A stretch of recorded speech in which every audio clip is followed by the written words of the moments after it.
wanted to come along but couldn't manage, and there's been requests to record the session.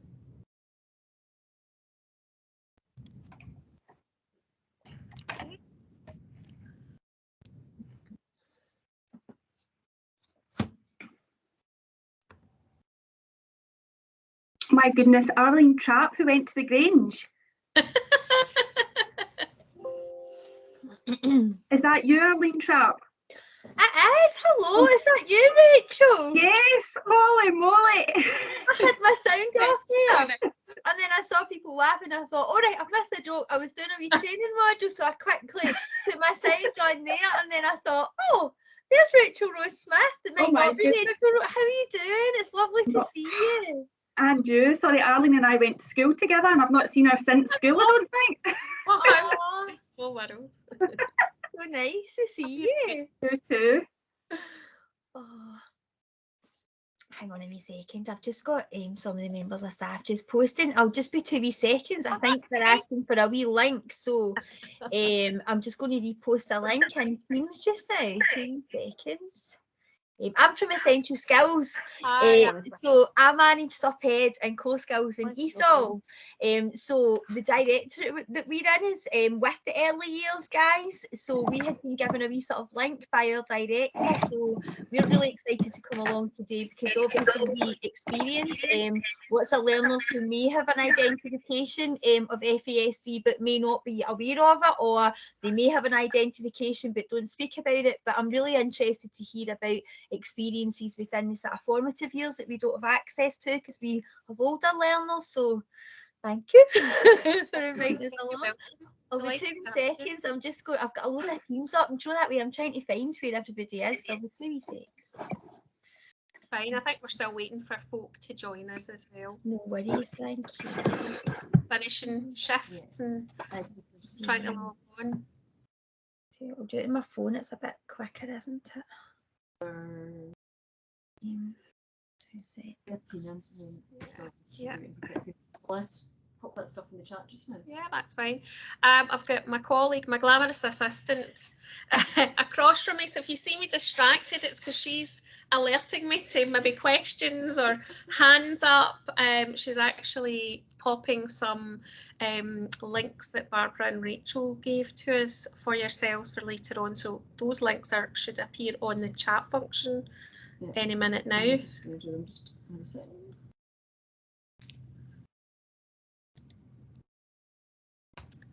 So we've got Arlene, who's introduced herself. That was dead handy. Thank you, Arlene. No worries, thank you. We've got Joanne Donohoe, who's a colleague from early years, in early years lecture, with Laura Niven, also the brainchild of the conversation cafes. Ambreen Malik also, and Kimberly Muir, and Angela Gulzine, all from early years, and Angela's our head of school. Jermaine, welcome. Thank you, another colleague. And Vicky, do you want to tell us about your role? Yeah, hi, I'm an early years project worker in Children First. So I'm based in North Ayrshire, and I'm currently involved in a Test for Change project along with the early years social work team in North Ayrshire, where we're hoping to work alongside families with early years children to try and reduce risk, reduce the need for child protection registration, and kind of improve the emotional health and well-being of the young people, children and parents and carers. So excited to be here and just make relationships and start to hear what's going on locally. Absolutely. Thank you so much. Great, thank you for that. I've just taken a note of your name for future. Make some links with yourself. Lovely to have you. Leanne Eo, have I pronounced that correctly, Leanne? Leanne, I got your question for later on. Thank you very much. Hi, yes, that's the right pronunciation, yes, sorry. Yep. That's something you had asked about strategies, and it's something we'll include. Yes. It's something I wanted to ask as well, so that was really good. Perfect. Oh. So those links should be there.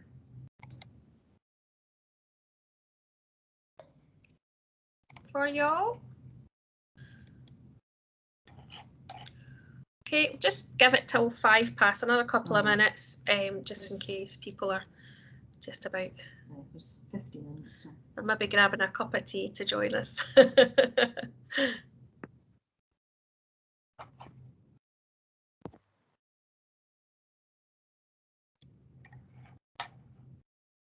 While we're going through it, I might take a couple of screenshots just to chat and I'll send them to you.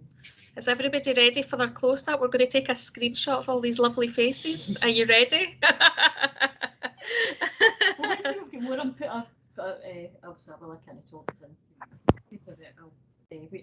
Hi. Okay. Okay. Hello. Who's that? Who's saying hello? Hi. Hi, Ashley. Welcome. Ashley, another early years colleague at the college. Thank you, Ashley. And I rudely forgot to say hello to Sandra as well. I don't know if Sandra's on right now. I know that she, is she? Don't know. Don't know if she spoke there. She's awaiting an exciting delivery. Oh. Right, no, our Sandra, you mean Sandra? Sandra Chapel. Sandra Chapel's there. Yeah. He's on. Okay. Right, I think we'll start then, folks, if you don't mind. Is there anybody else waiting to be admitted? No. Right, because there's 15 on. Okay. So good afternoon, everybody. Welcome to the very first Ayrshire College Early Years Conversation Cafe. If you don't know me already, my name is Laurie Smallwood and I'm an early years lecturer at Ayrshire College, and I have the privilege of hosting the very first Conversation Cafe this afternoon. Before we begin, there are a number of housekeeping points I'd like to go over just for the smooth running of the cafe this afternoon.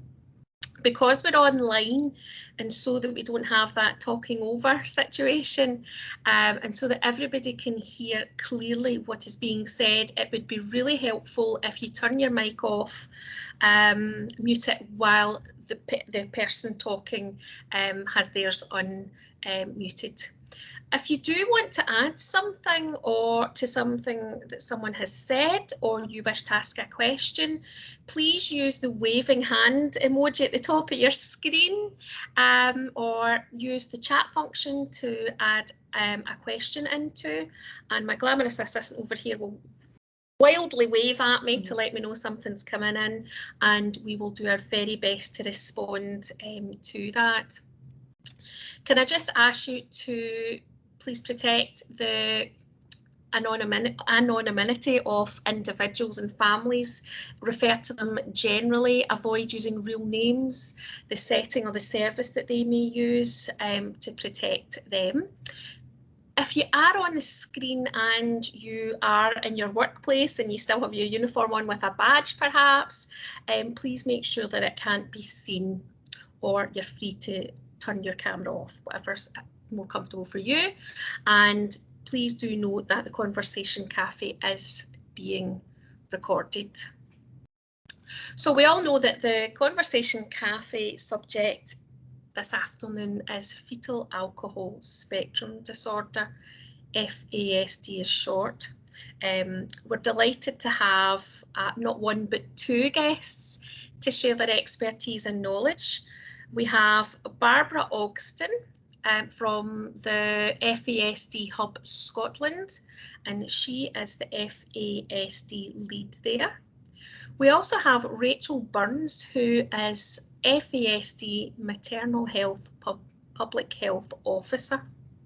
So we've got a 2-for-1 this afternoon. Barbara, could you first of all tell us a little bit about your role and what it is that the FASD Hub actually does? Yeah, certainly. Thanks very much for inviting me along today to talk about something which I'm very passionate about and always happy to talk to people about.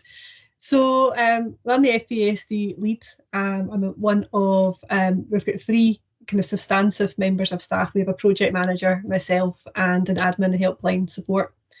And we are funded by the Scottish Government to provide support to families affected by fetal alcohol spectrum disorder. So we have a helpline that's open 4 days a week. We offer one-to-one support to families. We offer training. We have online peer support, virtual peer support groups, access to enhanced services, counselling, all sorts of things. So we're very much there for parents and carers. We support adoptive, biological, fostering and kinship and step families as well. So everybody is welcome to come along to our service. No diagnosis is required. If there is a suspicion that prenatal alcohol exposure is a factor in a child or young person, then we're very happy to support that family. So that's kind of in a nutshell what we do. We're kept very busy. It sounds like it, Barbara. Thank you. Rachel, would you be able to tell us about your role as well? Yes, and again, thanks very much for letting me come along today, because I actually kind of crashed into this event because I saw it on Twitter, because I've been out the land of FASD for the past 19 months because I work within public health. I have been deployed into various COVID-related projects, so I have been out of touch, to say, with everything that's been going on in the past 19 months. I thought this was just a great opportunity to come along and have a chat with everyone and touch base and make connections again. I'm back now within my substantive post, thankfully. So long may that continue. I'm touching wood that I don't get called back. I'm based within a Children's Health Directorate within public health, which is based at Cross House Hospital. I started out within addiction services initially and then moved over to public health in 2016. I then was in a 12-month fixed-term contract, which was funded by the Alcohol and Drug Partnerships, which gave the opportunity to really showcase what we could do locally within Ayrshire in relation to FASD, and work together with the Scottish Government-funded Fetal Alcohol Advisory and Support Team. So following on from that, I got a full-time position within public health, focusing on FASD and other maternal health, such as maternal infant feeding and smoking in pregnancy, for example. So I think my post, it was the first substantive post in Scotland to have full-time hours connected to full-time permanent hours connected to FASD. So I was absolutely delighted, because there's been a lot of kind of short-term funding there. So this was the first opportunity to have that permanent post locally sitting within Ayrshire. In terms of what's provided locally, we provide a multidisciplinary training calendar, which obviously for the past 19 months hasn't been available because I'm a bit of a one-man band. But this training calendar will be out for 2022. But if there's any teams out there locally where you would like groups of staff within a setting to receive a basic awareness around FASD, I can come out and deliver that session. They can come out whatever way suits, obviously post-COVID in relation to online learning, or if you would like a face-to-face input. We do work closely with FASD Hub Scotland as well, so I think we work really well together, and the likes of Barbara providing some family input as well into the sort of the theory element of the training is really worth its weight in gold. So we work together in that sense. So I'm just really getting back into the helm of FASD and getting things out there. I had a one-to-one today, so there's lots of exciting things coming forward, which I can't wait to get stuck in about and share more about in due time. Thank you very much, Rachel, and make sure you let your pals here at Ayrshire College know about all that. That'd be really wonderful. I've had Rachel in to speak live pre-COVID to classes of early year students to raise that awareness, and students' minds are always blown at the effects of drinking alcohol during pregnancy. So let's start talking about what it actually is. We have a variety of people joining us today, with lots of people with foster carers, with speech and language. We have speech and language therapists, we have primary school teachers, early years practitioners, and students of early years. So there could be a disparity in understanding of what it actually is. They've maybe heard the phrase, but what does it mean? Barbara, do you want to perhaps start us off with what it is? What is FASD? Yeah, so I guess the most simple way to put it is a definition from CAN FASD, who are based in Canada, and it's a definition that we used a lot. And it is that FASD stands for Fetal Alcohol Spectrum Disorder, which is a lifelong disability, and it affects the brain and body of people who are exposed to alcohol in the womb. And each person with FASD has both strengths and challenges and will need special support to help them succeed in many parts of their daily life. So that's the kind of most basic version. It is the only way to have FASD is if you were part of an alcohol-exposed pregnancy. And FASD affects people in many, many different ways. There's about 426 different ways in that alcohol can affect the developing fetus, right from conception right the way through to full term. A lot of there's some physical signs that people hear about. You might have heard of facial features of FASD, which include a thin upper lip, a smooth philtrum, which is this bit here, and narrow eye opening. And they're present in about 10% of cases of FASD. So it's very much a hidden disability. Generally, you can't tell by looking at somebody if they have it. It affects people in many different ways. I have a 13-year-old son who has a diagnosis of FASD. He was diagnosed when he was 4 months old. So I adopted him when he was 13 months old. So I've been on this FASD journey for a long time. As a baby, it was things like feeding, sensitive gag reflex. He had poor muscle tone in his legs. He had to have Botox and splints so he was a toe walker. He had vision problems as well. But as individuals with FASD get older, then it tends to be what some people would call behavioural signs. We would call them symptoms because it's a disability, but behavioural signs including difficulties with memory, with social, emotional issues, with academic learning, with adaptive behaviour, executive functioning, which takes place at the front of our brain, and that's the last part of the brain to develop. So that's our planning, organising, sorting, all those kind of things can be really significantly affected. May also be difficulties with sleep, with eating, with judgment, consequences, cause and effect. There's a huge range. There really isn't a part of development that can't be affected in some way by FASD. Yeah, that's it. That's kind of in a nutshell again what FASD is. It's a huge area, but it's not one that people know about. To give you a little sort of some facts and stats on it, it affects about 3 to 5% of the population. So if you think about that, that's 1 in 20 roughly in Scotland. So in every classroom, there's likely to be an individual who has FASD, but the chances are they do not have a diagnosis because it is extremely underdiagnosed. Autism affects about 1 in 96 people, and FASD about 1 in 20. So as you can tell, it is far more prevalent than in autism. There is a big overlap between autism, ADHD and FASD. A lot of dual diagnosis or wrong diagnosis as well. Care experienced children are particularly vulnerable. They're about 4 times more likely to have FASD than the general population.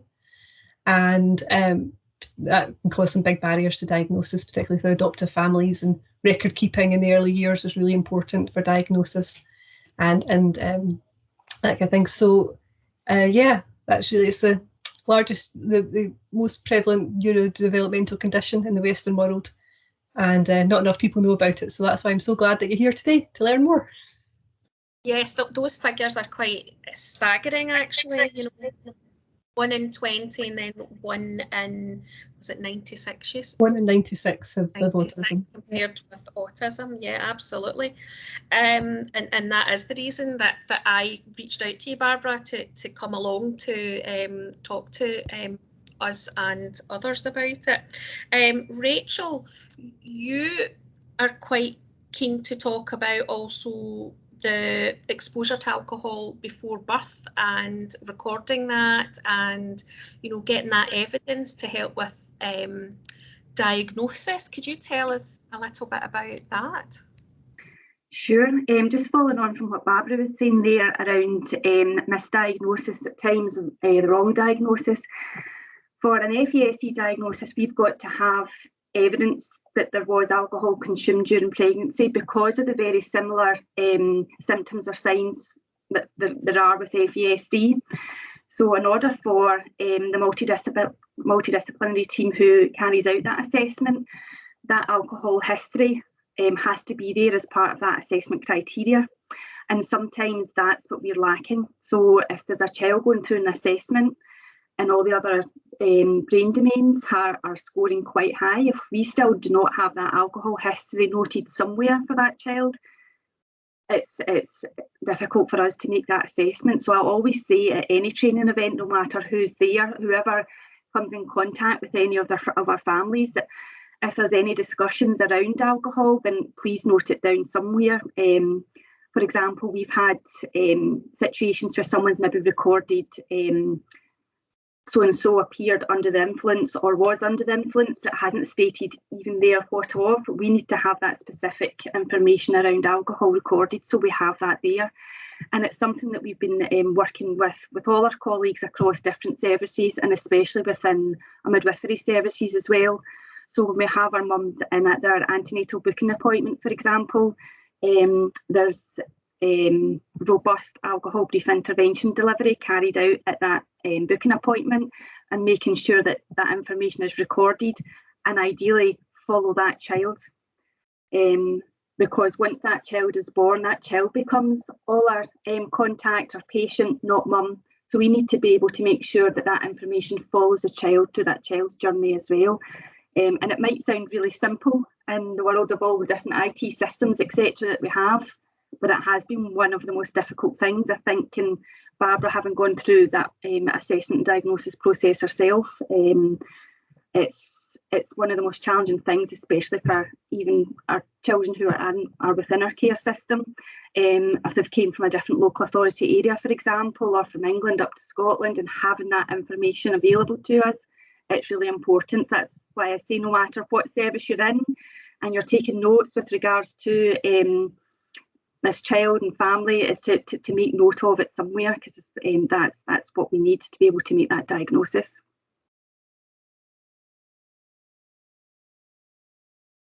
Oh, you're in mute, Laurie. Thank you. I think after so many years of doing this now, you would get used to this. So we've had a comment from Rachel Thompson. Parents might find it hard to admit that they're drinking. Are there ways? Have we come up with ways to get around that? The subject of alcohol is always quite a contentious one, and professionals and everyone alike still finds that a rather tricky subject to approach. I think in relation to FASD, it's really about having that non-judgmental conversation with a family, especially around the fact that it's not putting blame on women. It's very much the alcohol that's caused the harm, not the woman herself. And we work very closely with our psychology colleagues as well, who provide great information around how to have those types of conversation with families, a supportive conversation. Because quite often at the end of training events, and myself and experiences, I've had people at the end of sessions come up and raise concerns possibly for themselves or people we know, but don't know how to start that conversation going. So it is very much around non-judgmental conversations and putting the emphasis on the alcohol rather than the mum. I don't know, Barbara, if you want to add to that, or? Yeah, no, I very much agree with that. And as an adoptive parent, obviously this is something that I need to speak to. Both my children were prenatal alcohol exposed, so it's very important that although their birth mother drank alcohol during the pregnancies, that our children have a positive, think positively about their birth mother. But I think, in the hub we're very clear that the women drink alcohol during pregnancy for 3 reasons. They either don't know that they're pregnant, they don't know that it's dangerous, or they don't know how to stop drinking alcohol. And it's very much alcohol as the agent of change. It's not the woman's behaviour that has led to the disability. So it's, avoiding stigma, particularly because we work with biological parents as well, that it's really important that we're very, very careful about the language that we use. And there's various language guides out there to support us with that, talking about FASD. But avoiding stigma is really, really important. That fits beautifully with what Vicky has just commented on the chats. She's talking about the shame and guilt. You know, some people might feel that when talking about that. Leanne, do you want to add or ask something, Leanne? Do you want to unmute? Yes. Yeah. Oh, sorry. Can you hear me okay now? Yeah. Sorry. The question I was asking was basically to do with alcohol consumption as well. And I actually directly support 3 siblings, all with FASD. And there's been a lot of intervention with obviously the kind of safe use of alcohol and the kind of units that a mother may consume per day or per week. I think it's changed now. It's over a week rather than over a day. So I was just wondering how, I know that what you're trying to say about the stigma and about not blaming, but if there's been 3 consecutive children that have been brought up also to experience the kind of same symptoms as their older brothers or sisters, I just wonder how do you, like, where does the intervention come in then? Do you just continue to let that happen? Because it's obviously quite tricky to get a balance between trying to support these young people and also try to be supportive towards the mother. But at the end of the day, it's about, I suppose, safe kind of use and safe consumption of alcohol. So that was just what I was wanting to kind of add in there, just because it might not just be one sibling, it's having a knock-on effect to additional siblings. So where do you stop? Where do you start to intervene, I suppose? That was all. I can add a wee bit in from a local perspective in relation to that. If we have the likes of someone who you're talking about who's had 3 children and the conversations taking place around alcohol consumption, potentially with a midwife at booking or at some point through that journey of our pregnancy, if there's been a disclosure around alcohol consumption and it's of concern, which is any alcohol during pregnancy is a concern, a referral in Ayrshire would be made to our safeguarding midwife team. Because I think what's really important is that it's not just as simple as this is 100% preventable, and if women didn't drink, then that we wouldn't have all these high numbers of children with FASD. We've got to look at the complexities and other issues that are going on. It's not always safe to completely stop drinking, for example. There might be other issues going on within families. So what our safeguarding midwife team would do would help provide some support and structure to help these women gradually reduce if it's not safe to stop straight away. So they would have their community midwife, but also support from our safeguarding team to put help and support and for that mum to help reduce, ideally get to a point of no alcohol during pregnancy. So that's what we would put in, but also something to think about is that no 2 pregnancies are exactly the same. So every pregnancy is different. So just because during pregnancy 1 X amount of alcohol was consumed and a child was affected in a certain way doesn't mean that's going to happen in the second pregnancy. And also through siblings as well, we've seen through some of our families coming through our Rainbow House. For example, the younger sibling might be more profoundly affected than the older sibling because the likes of mother's liver hasn't been just as efficient years on down the line. So no 2 pregnancies are exactly the same. And again, we've seen that with twins, for example, who've had an FASD diagnosis, but it's completely different. So it just depends how much alcohol was consumed, when that alcohol was consumed, and how that individual fetus absorbed that alcohol as well. So that's why it's on a spectrum. But we do have supports locally in Ayrshire to help, but it's something that's where it's a bit more complex, where there might be other issues going on within families. It's not just as black and white as stop drinking now, this won't happen. There's other things that we need to take into account with families. That helps. Thanks very much, Rachel. Thank you. Are there any other questions at this point that anybody would like to ask? I think Laura Niven, do you want to unmute, Laura, and ask your question, or would you like me to ask it? No, I actually just, my question was just about if you could give everybody in the world one piece of knowledge, tell them something about FASD, what would that piece be? You know, if you had something that you wanted everybody to know, what would you give them? I might start from the beginning, from a preventative perspective, because I work in public health. For me, as I've went on, I've been delivering training this for a long time, and over the years, when we ask about what the drinking guidelines are for pregnant women, it's went from women not really knowing, from young teenagers all the way through into adulthood, not really knowing what the guidelines are. But now when I go out and deliver training, everyone really knows what the guidelines are, but what they don't know is why. So even although that information around drinking guidelines for pregnant women has been out there for a while, people don't know why. So if they go home and talk to family members or go online just to check, they're influenced by family stories or what they may see online. And what I feel is missing from a public health standpoint is more information around why the guidelines are what they are, because no women out there drink with intent to cause harm to their unborn child. But that lack of information around why the guidelines are is, from my perspective, missing, and I would be absolutely delighted if there's a bigger campaign out there where we could really bang the drum around that. Thank you, Rachel and Laura, for your question. We've got Vicky with her hand up. Vicky, do you want to unmute and ask your question? Yeah, thank you. I suppose just a couple of wee questions. I wanted to ask Barbara if there needs to be a formal diagnosis for you to be able to sort of work with children and their families, or whether if there's a sort of suspicion at FASD, whether you would be able to support families.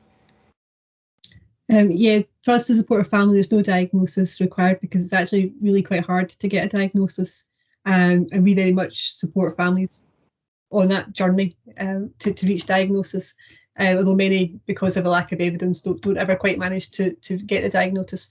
So as long as there is suspected or confirmed prenatal alcohol exposure, then we're happy to support the family. That's great. I suppose, and my next question was just about how would you go about getting a diagnosis? Would that be like an appointment with a GP initially, or what's the kind of steps to do that? I'm sure Rachel could maybe add to this, but what we would advise people is your first point of call would be the GP, and then you'd ask for a referral to a paediatrician, preferably one that has an interest in neurodevelopment or CAMS, and then they would gather together a multidisciplinary team who would then carry out the assessment, which is quite a long process. You're kind of talking minimum of 2 years to 7 years at some of the families we're working with. So it's a long process. But there's the SIGN guidelines came out in 2019, and there is now a clear pathway towards diagnosis, which there's still a few stumbling blocks in it, which we're trying to get ironed out. But there is now a diagnostic pathway in Scotland, so the information is out there that people should be able to access. And that sounds like a step forward.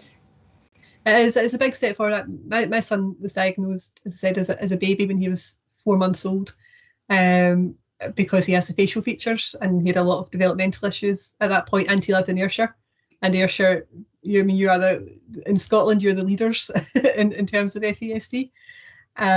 So the diagnosis journey was very different because he had his official diagnosis when he was 4.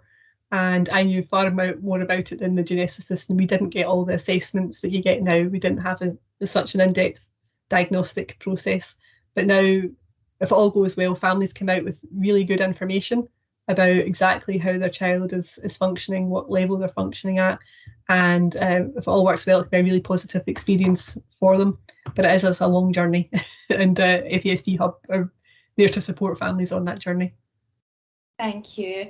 And I suppose I was just kind of thinking as we were chatting, just a general comment, I suppose, about you know, just thinking about systems theory actually, and just understanding that cultural view of alcohol and how it's so widely accessible, that it's so widely just accepted that people use alcohol for all sorts of occasions, you know, whether it's celebrations or commiserations or at the end of a hard day. And actually, if you don't drink alcohol, then, you know, that's quite unusual in the society that we're in today.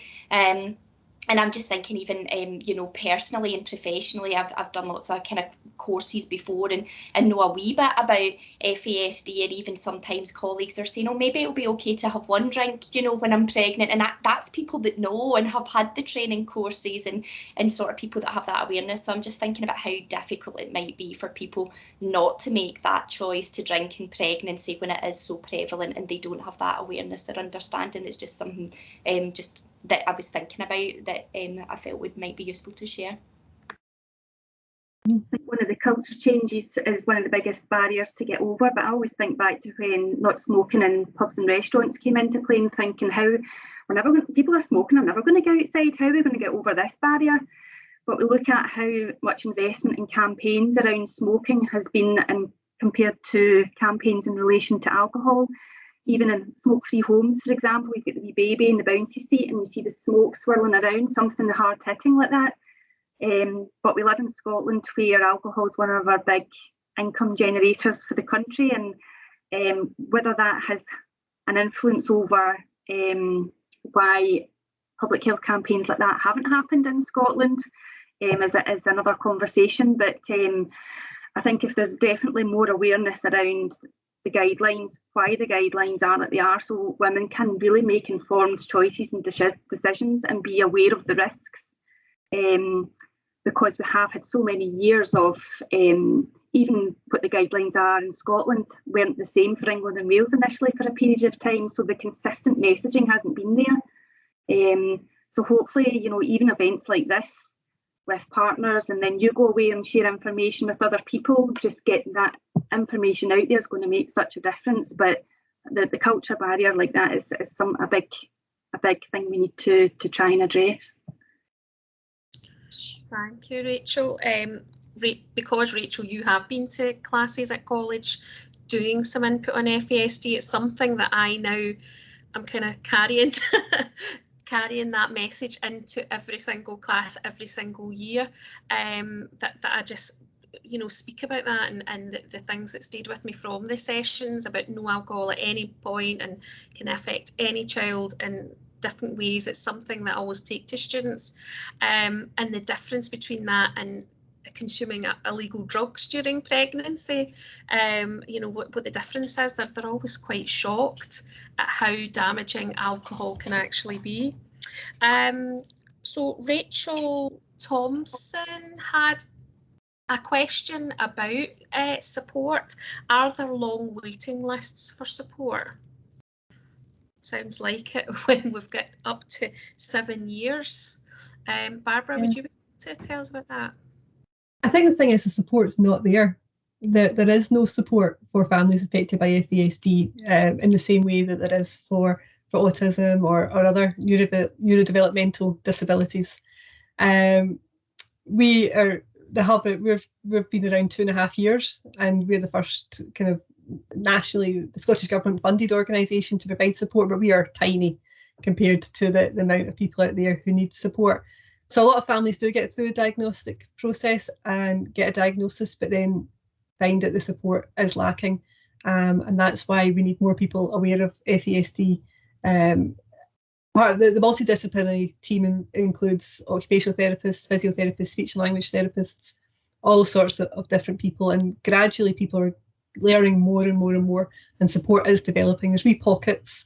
There's in Ayrshire, there's O'Shea's FASD, who are a local organisation who have just opened up their centre, I think at Whitlets.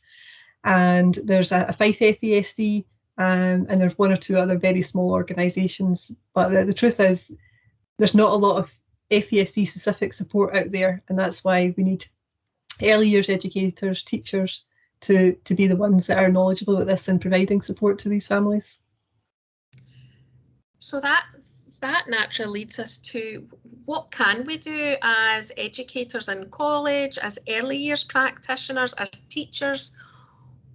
What kind of things what strategies can we employ? What things could we do to support getting this message across?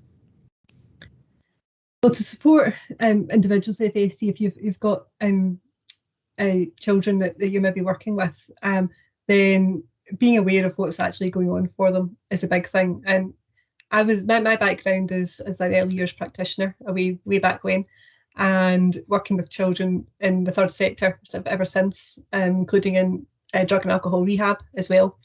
And I know that when I was an early years practitioner, I worked with a child with FASD. This is 25 years ago, and she had a diagnosis of fetal alcohol syndrome, it was called back then. And we weren't, but we didn't know that she had that diagnosis because it was kept from us. We knew that she had a diagnosis, we knew that she looked a bit different, and we knew she had a lot of challenges, but nobody would tell us what that diagnosis was. And it was all about the mum, it was all about the stigma, and that child's needs were not getting put forward. It wasn't until a few years later, when I worked in drug and alcohol rehab, that I met this child again, and I found out then what her diagnosis was. So being open about it, talking about it, and I guess the kind of top tips we would give for working with or parenting an individual with FASD would be, first of all, think stage, not age, because people with FASD have what's called a spiky profile. So they might be developmentally age 18, say. They might be really good at talking, expressive language, that might be age 20. They might have the reading ability of a 16-year-old, living skills of an 11-year-old, social emotional skills of a 6-year-old. It can be very spiky. So it's really important that you get to know your learners well and think stage, not age. It's really helpful also to reframe your thinking through what we call the FASD lens. So instead of thinking about behaviours, then think about symptoms, because this is a disability.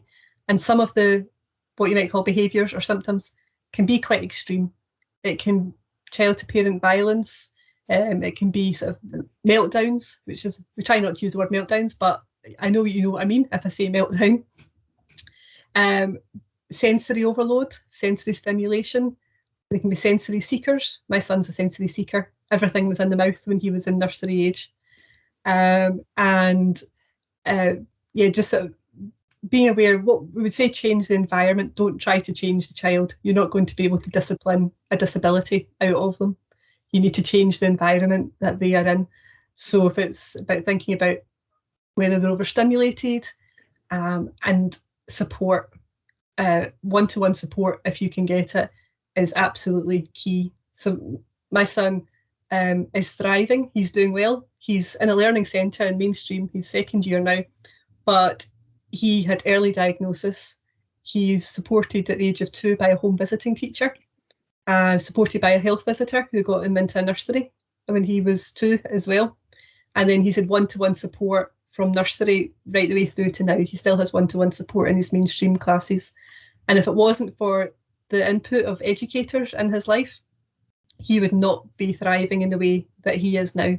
So support, supervision, think spiky profile, think symptoms, change the environment would be my kind of 5 top tips. And we run a training course for educators, which is a whole module all about different strategies, if you want more specific examples.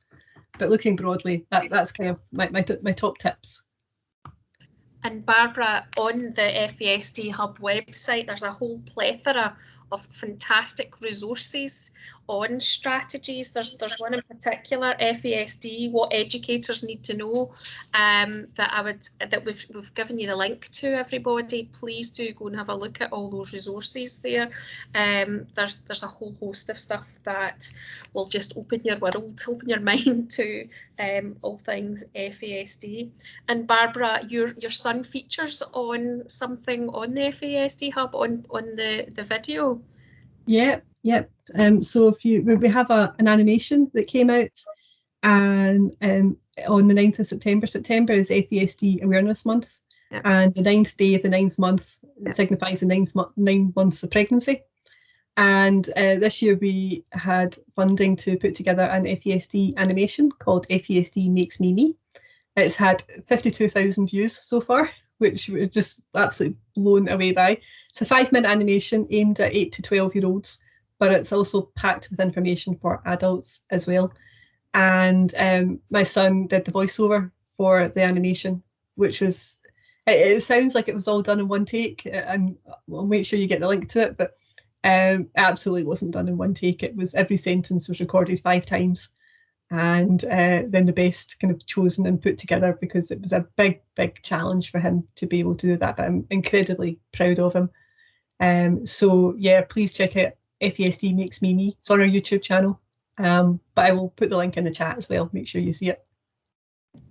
And as you said, Barbara, it's helpful. It was helpful even for me to watch that and, you know, think about, you know, changing the way I think, brain not blame, and just thinking about our strategies, our approaches in working with children and young people with FASD. It was really insightful and very well done to your son. We've had some other questions taking us back to diagnosis. Margaret has asked, do you think numbers could be much higher with mums afraid to come forward for help if they do notice symptoms? I suppose that's going back to that shame, guilt scenario again. Do you think the numbers could be higher than 1 in 20? I think we don't know. We don't have. We think 3 to 5%, or 1 in 20. It could be higher. We know that in the UK, well, the UK is the 4th highest country in the world for alcohol-exposed pregnancies. About 41% of pregnancies in the UK are alcohol exposed. And we also know that about 45% of pregnancies are ambivalent or unplanned. So they're maybe taking folic acid, maybe cutting back on drinking, maybe not. So there was also some research at Princess Royal Maternity in Glasgow that revealed by analysing the meconium of newborn babies that 40% of those pregnancies were alcohol exposed, 15% of those were above the recommended drinking level. And we know that meconium is only started to be produced from about the 2nd trimester of pregnancy. So that alcohol was consumed but after week 12 of pregnancy. So the woman was likely to have known she was pregnant at that time. So yeah, we don't know. We don't know. There was a research study in England just a couple of months ago. The figures have just been released, and they put the figure slightly lower, but they also excluded a lot of groups who were more proportionally affected by FASD, like the care experience community. So there is some work going on just now so we can get a proper survey done from proper research as to what the prevalence rate is in the UK. But 3 to 5% is the same in Australia and same in Canada. It's a fairly kind of across the Western world and developed world, it's the kind of norm, which is still an awful lot of people. Yeah. Absolutely. Thank you, Barbara. Laura has asked, why is diagnosis so important and positive for children and families? I think for everything Barbara just said about her own experience, the benefits of receiving that early diagnosis allowed for those working around that child to be educated as well, to have all that information and to make sure that you access the correct care and assessments, and also links with all the relevant resources that are out there. But when you look at the journey between someone who's been diagnosed early, and as Barbara was saying, all the supports received throughout that journey, through early years into primary, into secondary, if that diagnosis isn't there, then that might not lead to such a successful transition into adulthood for that individual, for example. So certainly that early diagnosis does make a positive impact on the child and their family. Sorry, Barbara, did I just in there before you didn't?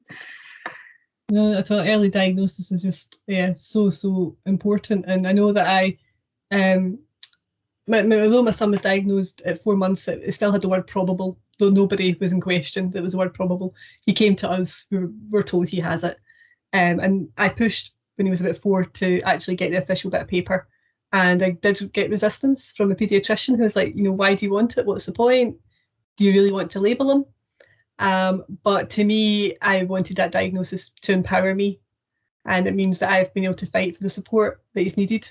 Because we have had to fight from time to time, and all adoptive families always have to fight, never mind the adoptive family of a child with a disability. But I felt really empowered having that disability, and I can say this is what he has and this is the support that he needs. So that's why diagnosis is really important to me, and also to him, because it's important for him to understand why his brain works differently, and that he can do amazing, great things, but maybe he needs a wee bit of help to do that. So it's an important part of his history to know as well. So yeah, that's why diagnosis is important to us. I suppose that leads us on to, you're talking about people understanding and educators supporting. Something I would love to see is that learning about FASD is mandatory in initial early years practitioner training. We're always talking about additional support, and it's the usual same,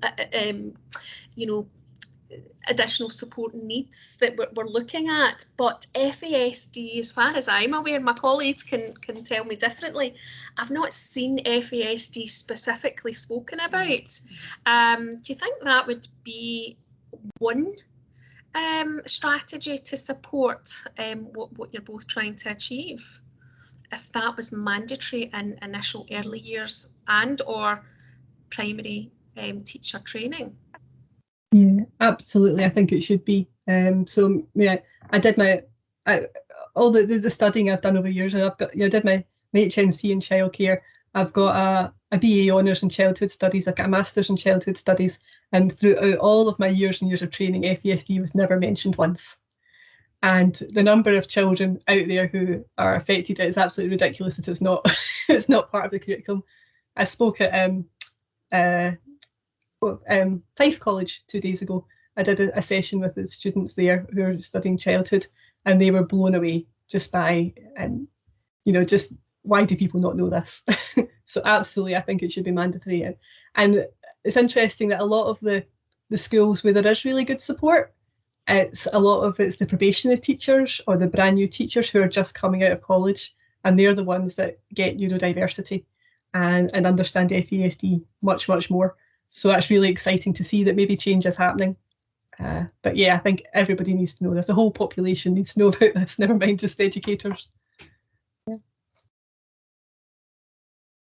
I would completely agree with all of that. If it was written into curriculum before even we have staff out there in the job, to actually have it in there within curriculum would be fantastic.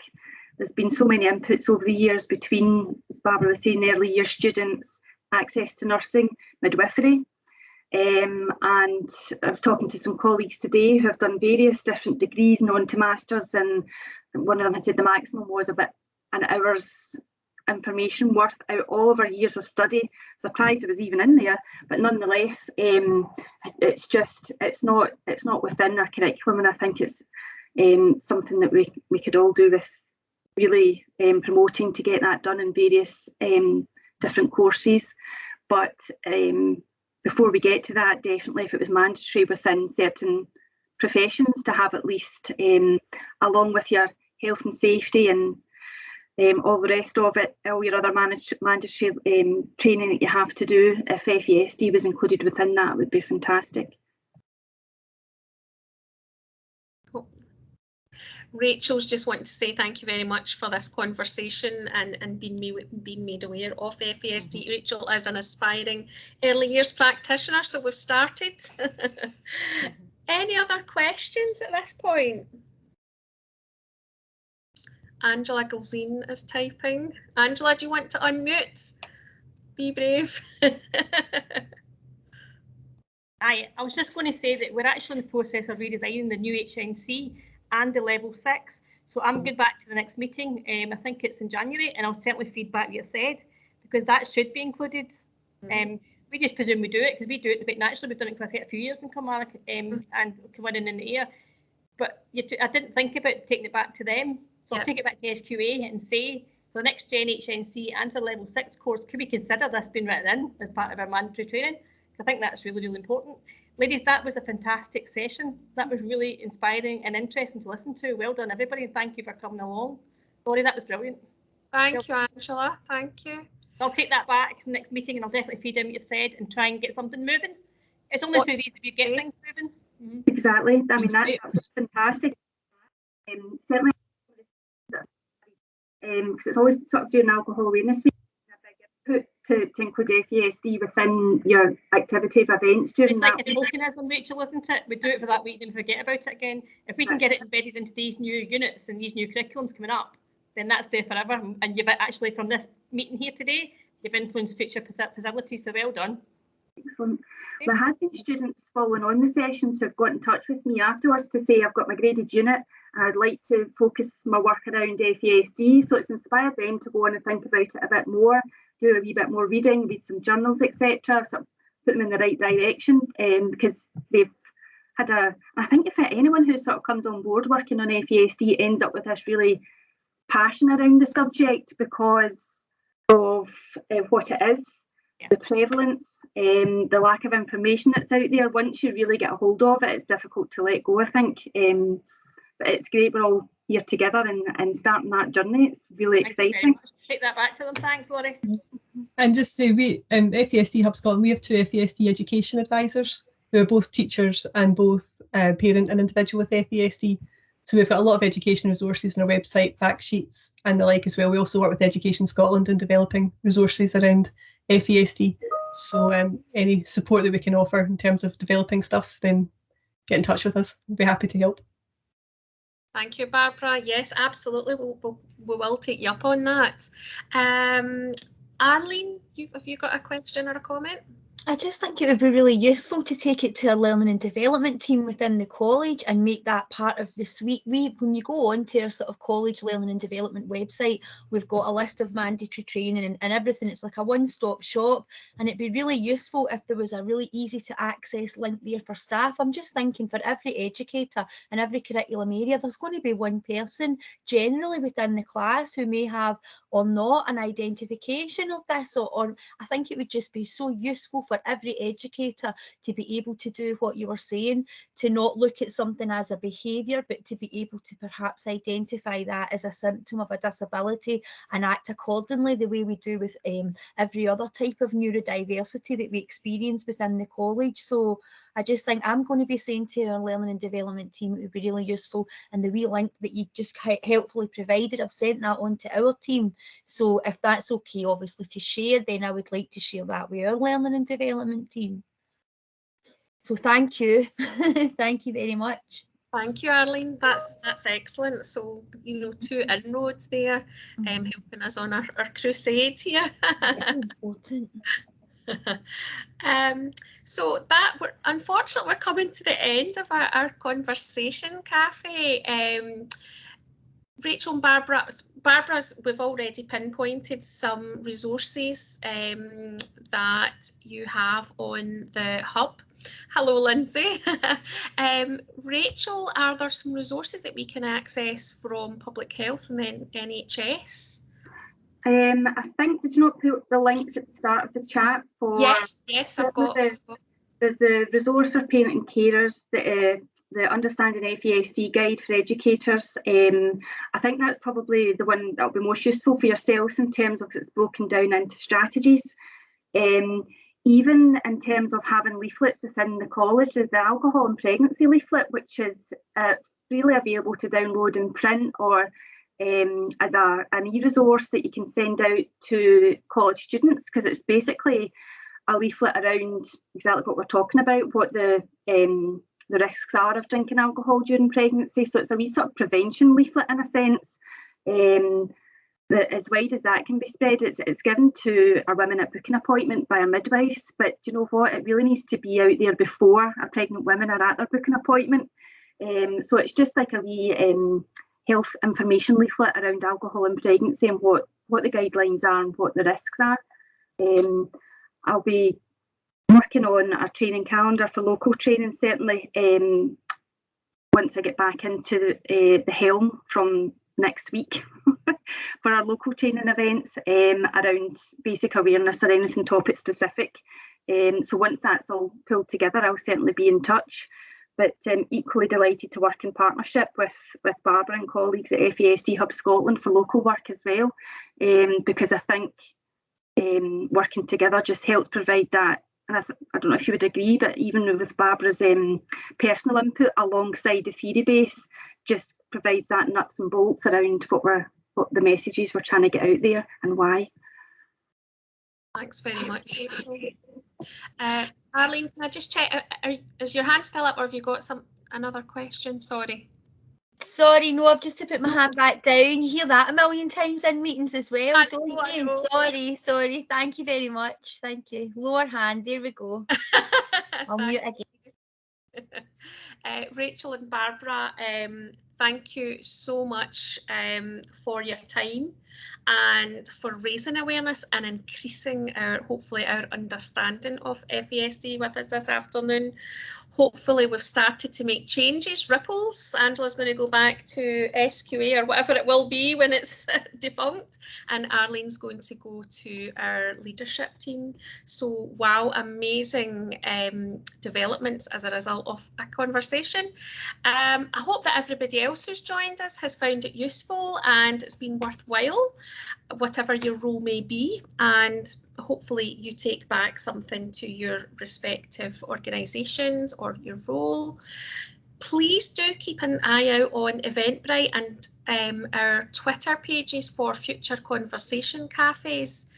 We'll be having a future a conversation cafe in December, early December, I believe, Laura, and the topic, 4th of December. Keep me right, Laura, you're going to be hosting that one, and it's speech and language therapy. Yep, so Sandy Chappell, who actually is quite busy on our PEEP Ayrshire College page and really supportive of our students, is coming along to that cafe. So Sandy is a great supporter and has great knowledge, so she's got loads of stuff to share with us, loads of great ideas, tips and things. So speech and language, another massive topic to cover. So thank you very much, everybody. That's bang on 5 o'clock. Again, thank you so much, and look forward to working with you in the future, making links with some of you as well. Please do feel free if there's other topics that you might like to be included in future conversation cafes, pop your wee ideas on the chat function just before you pop off. Have a lovely evening, everybody, and thank you very much for your support. Thanks very much, everyone. Bye. Thank you. Bye. Bye. Thank you. Thanks, Laurie. Bye. Thank you. You're very welcome. Thanks for coming along.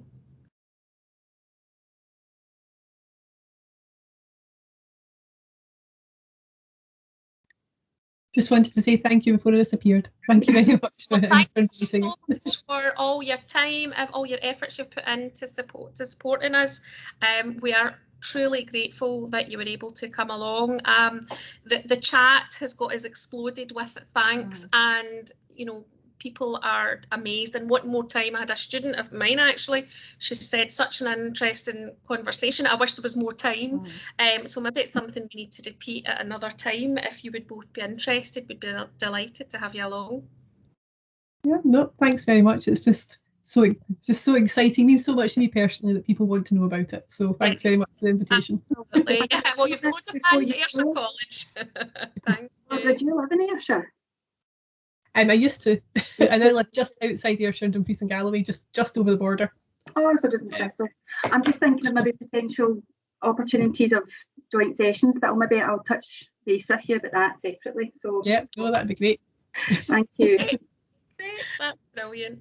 I think it's well just important to remember that there's a lot of people signed up and they're going to be tuning into the recordings. I don't know, Laurie, if you get a bit of feedback on that. I know that a lot of people were signing up. 4 o'clock to 5 o'clock wasn't a great time, but it really suited us. But they were signing up for the recordings of it. So, okay. So that's great as well, that there's something there. There's almost